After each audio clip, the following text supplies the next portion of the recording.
2 साल बहुत अच्छा बीता, लेकिन जब हमारे आपदा का एक मतलब कि कोरोना का जो एक काल आया, उसके बाद जो चीज़ें बदली, जो बजटिंग का जो हम लोग को अभाव पड़ा, यानी 2020 जनवरी से लेके अभी निरंतर जो नगर पालिका में बजटिंग का अभाव है, उसकी वजह से कुछ विकास कार्यों में थोड़ी सी गति धीमी हुई है, ये मैं मानता हूँ। लेकिन जो भी हम लोग को धन का मतलब आवंटन हुआ है, उससे हमने ईमानदारी से कार्य किया है और नगर में जो ज़रूरी काम थे, उनका विकास करने का काम किया है और आगे भी हम लोग करते रहेंगे। आप देखिए, पहले नगर पालिका में कभी भी हॉट मिक्स प्लांट से रोडें नहीं बनती थी, लेकिन आज शहर में जो भी रोडें नगर पालिका की, हमको जिस अनुसार हमें पैसा मिल रहा है, बजट मिल रहा है, हम हॉट मिक्स प्लांट से रोडें बनवा रहे हैं, जो कि हाईवे और जैसी रोडें उन प्लांट से बनती है और उनमें मजबूती रहती है। उनकी मतलब नवैयत जो है 5 से 6 साल के बीच की रहती है, उससे जल्दी वो रोडें ख़राब नहीं होती हैं। तो नगर पालिका निरंतर अपना काम कर रही है। इसके अलावा छोटी छोटी गलियों में विकास, नाली, इंटरलॉकिंग पट्टिया का कार्य निरंतर चल रहा है और नगर पालिका की साफ़ सफाई की व्यवस्था सुदृढ़ करने के लिए जो संसाधनों की ज़रूरत है, हम रेगुलर उसको बढ़ाने का काम कर रहे हैं। डंपिंग ग्राउंड हमने 5 एकड़ का, जब हम चुनाव जीत के आए तब से हम वहाँ पे मझगाँव में उसको रन कर रहे हैं और आज भी वो गवर्न करके बढ़िया से चला रहे हैं। इन सारी चीज़ों को हम प्रॉपर वे में ले, जैसा महामारी था उससे लड़ने के लिए, तो इस वजह से काफ़ी महीने मैं आपको बताना चाहता हूँ आपके चैनल के माध्यम से कि मार्च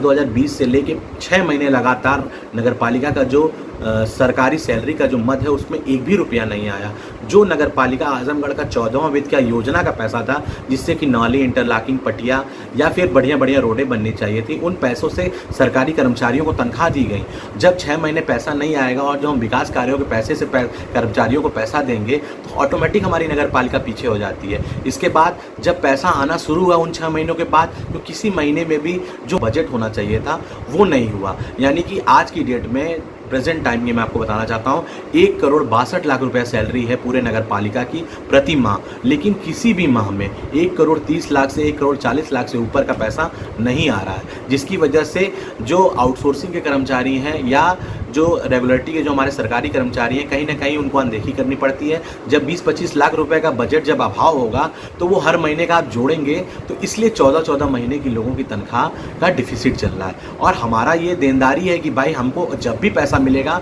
तो ये जियो है सरकार का कि हमको सबसे पहले तनख्वाह ही देना है। तो हमें जब भी पैसा बढ़ के मिलेगा, हमें सबसे पहले उन 14 महीने की जो उनकी तनख्वाह है वो देना है, तब जाके हम किसी विकास कार्य को कर सकते हैं। ये सरकार की एकदम क्लियर नियमावली है और इसमें कोई बदलाव नहीं हो सकता। नहीं तो अगर हम इसके अलावा पैसा रोक के किसी और मद में यूज़ करेंगे, तो उसमें जेल जाने का ईओ और चेयरमैन का प्रावधान है। तो कहीं से हम और हमारे ईओ नहीं कभी गलत रहे। जब हमें बजट नहीं मिलेगा, तो हम उसके अनुसार काम, हमने सैकड़ों लेटर शासन को लिखे कि हमारे को तनख्वाह की इतनी ज़रूरत है, लेकिन सरकार से अभी उसके लिए प्रॉपर कोई हमको एलोकेशन नहीं मिल पा रहा है। तो इसी वजह से ये समस्याएं आ रही हैं और जो डिफिसिट आ रहा है प्रति माह का, वो धीरे धीरे जोड़ के इन महीनों में जो तनख्वाह कर्मचारियों की बाकी रह गई, वो उनको नहीं हम दे पा रहे हैं। लेकिन मैं आपसे वादा करता हूँ कि अगर हम लोग को पैसा सरकार इकट्ठा देगी, तो मैं सबसे पहले उन कर्मचारियों को तनख्वाह देने का काम करूँगा। हमारी जनता से ये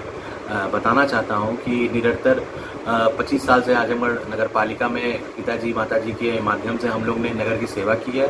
और आगे आने वाले जो चुनाव हैं नगर पालिका के, नगर निकाय के, उसमें सीट के अनुसार अगर महिला सामान्य सीट रहती है तो माताजी, और सामान्य सीट रहेगी तो मैं खुद भागीदारी लेने का कार्य करूँगा। और इस वक्त जो है हम लोग की जो मतलब कि लॉयल्टी है वो सपा के प्रति है। हम लोग दोनों लोग इस वक्त सपा पार्टी के साथ हैं और पिछले हमारे जब विजय यादव जी जिला पंचायत का चुनाव लड़ रहे थे, तब से मैं सपा पार्टी में हूँ और सपा के साथ अपना ईमानदारी से काम कर रहा हूँ और नगर क्षेत्र में जो भी विकास कार्य हो रहे हैं, उसमें मेहनत करके नगर पालिका में विकास साफ, सुंदर, स्वच्छ रखने के लिए निरंतर कार्य कर रहे हैं। और आने वाले चुनाव में हम लोग मजबूती से चुनाव लड़ेंगे और नगर की सेवा में अपना भरपूर योगदान